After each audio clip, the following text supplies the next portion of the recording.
안녕하세요. 동대구 3M 썬팅입니다. 저희 샵은 썬팅만 25년째 하고 있는 3M 썬팅 전문 매장입니다.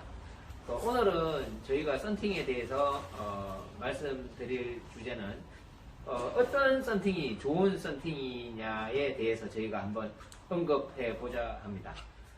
그런데 제가 어떤 썬팅에 대한 어떤 메이커가 좋다 나쁘다 이렇게는 저희가 얘기를 하지 않을 것이며, 저희는 그냥 이제 썬팅이 이런 썬팅이 좋다는 걸 이제 간략하게 짧게 한번 말씀해 드리고자 합니다. 보통 좋은 썬팅 같은 경우는 이제 좋은 썬팅 같은 경우는 이제 첫째 탈색, 변색 뭐 이런 게 잘 되지 않아야 됩니다. 탈색이라 그러는 것은 보통 보시면 지금 이거 보이시죠? 보통 유리창을 올렸을 때 이제 햇빛을 안 받는 부분은 이렇게 제 원색깔을 띄는 거고요. 색깔을 받는 부분은 이렇게 탈색이 되는 게 이게 탈색이라 그러는 거고요. 변색이라 그러는 거는 보통 옛날 썬팅 많이 보셨을 거예요. 그 보라색으로 색상이 변하는 거 보셨을 거예요. 원래는 처음에 C50 할 때는 블랙을 썬팅 하셨는데 한 2, 3년 지나니까 보라색으로 변하는 거. 보통 그것도 다 저가 때 썬팅입니다.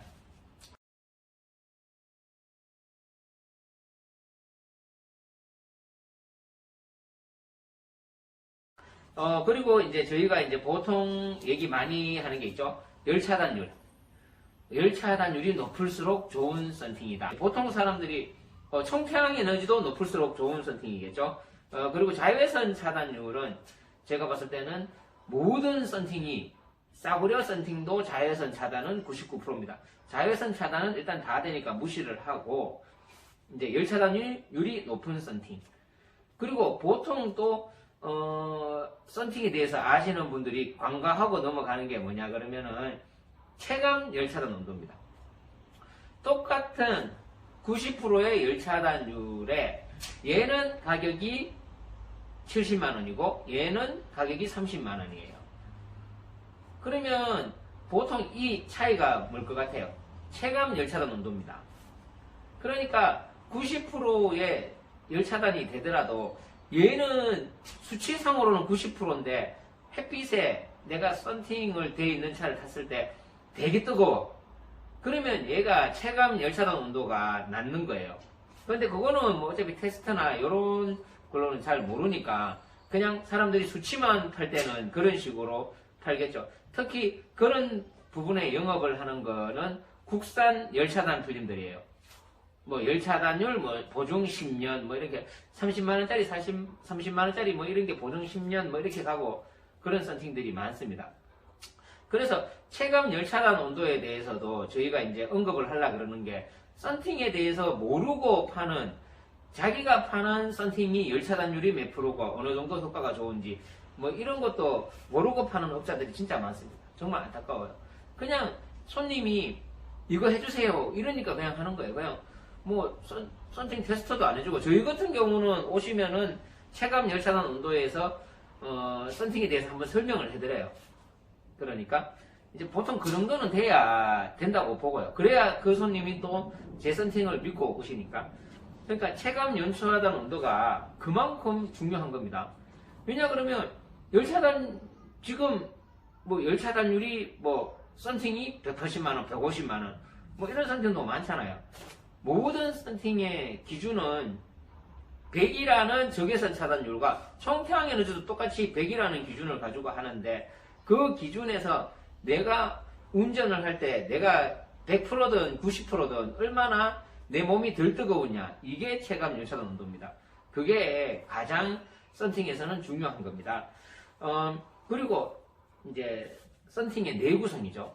보통 썬팅이 오래되면 열선의 기포가 올라온다든가 그리고 이제 햇빛을 많이 보면은 이렇게 막 필름이 좀 어리는 경향이 많아요. 이제 염유리도 그렇고 그거는 이제 안에 있는 본드가 녹아내려서 그런 건데 그거는 제가 봤을 때는 솔직히 싼 필름보다는 고급 썬팅이 이거는 분명히 제 말이 틀릴 수도 있지만 생각해 보시면 맞을 수도 있다는 것을 한번 생각해 보시면 됩니다. 왜냐 그러면 열차단이 많이 될수록 필름은 유리가 너무 뜨거워져요. 유리가 너무 뜨거워지기 때문에 열차단이 많이 될수록 그러면은 아무리 내구성이 좋은 것도 이제 일반 시중에 바깥에서 이제 차를 주차시켰을 때는 차의 유리의 온도가 너무 많이 올라가기 때문에 그만큼 아무리 좋고 성능이 좋아도 내구성이 좀 떨어질 수도 있습니다. 그래서 변형이 올 수는 있어요. 이제 그래서 굳이 열선에 거품이 생기고 뭐 이렇게 되는 것도 뭐 모르겠습니다. 저는 뭐 남의 필름, 내 필름 다 할 것 없이 그게 내구성이라고 그러지만 그게 그렇게 뭐 거품 생기고 이런 게 나쁘다고는 생각 안 해요.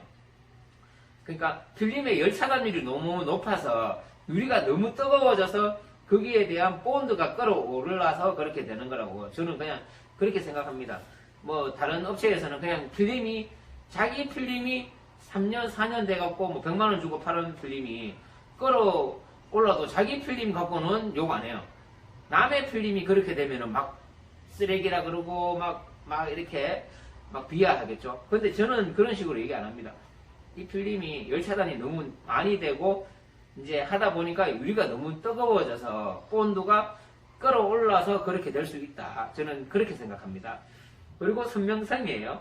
마지막으로 그 썬팅에 또 하나는 바깥에서는 진하고 그리고 똑같은 동급에서 봤을 때 15%가 바깥을 볼 때 눈이 좀 편안하고 답답하다고 생각 안 하시면은 그게 좋은 썬팅이라고 봐요. 앞유리도 똑같아요. 30%를 했을 때 35%를 했을 때 내가 운전을 할 때 그렇게 막 답답하다고 생각 안 하고 그래도 조금 내가 시야 확보가 잘 되고 이 정도면은 뭐 운전할 때 눈부심도 좀 적고 그리고 또 팔도 덜 따갑고 뭐 이제 그렇게 생각하시면 선명성. 근데 저가 썬팅으로 할수록 좀 답답한 감이 있어요. 이제 그러니까 아무래도 어떤 썬팅을 하든지 간에 근데 다른 유튜브 어떤 분들도 이제 샵하는 사람이 또 그렇게 올려놨더라고요. 썬팅을 어떤 회사의 걸 하느냐가 중요한 게 아니고 그 회사에 그래도 높은 하이 등급의 썬팅을 하시라고 얘기하죠. 그러면은 그래도 어느 정도 돈값은 합니다. 근데 너무 비싼 거는 하지 마세요. 100만원 이상 넘어가는 거 이런 거 있잖아요. 제가 봤을 때는 제가 그때도 얘기했지만 80만원짜리 하나 150만원짜리 하나 비슷합니다. 그냥 제가 팔아보니까 그래요. 아시겠죠? 오늘은 제가 여기까지만 말씀드리겠습니다. 오늘도 제 영상 봐주셔서 너무 감사합니다.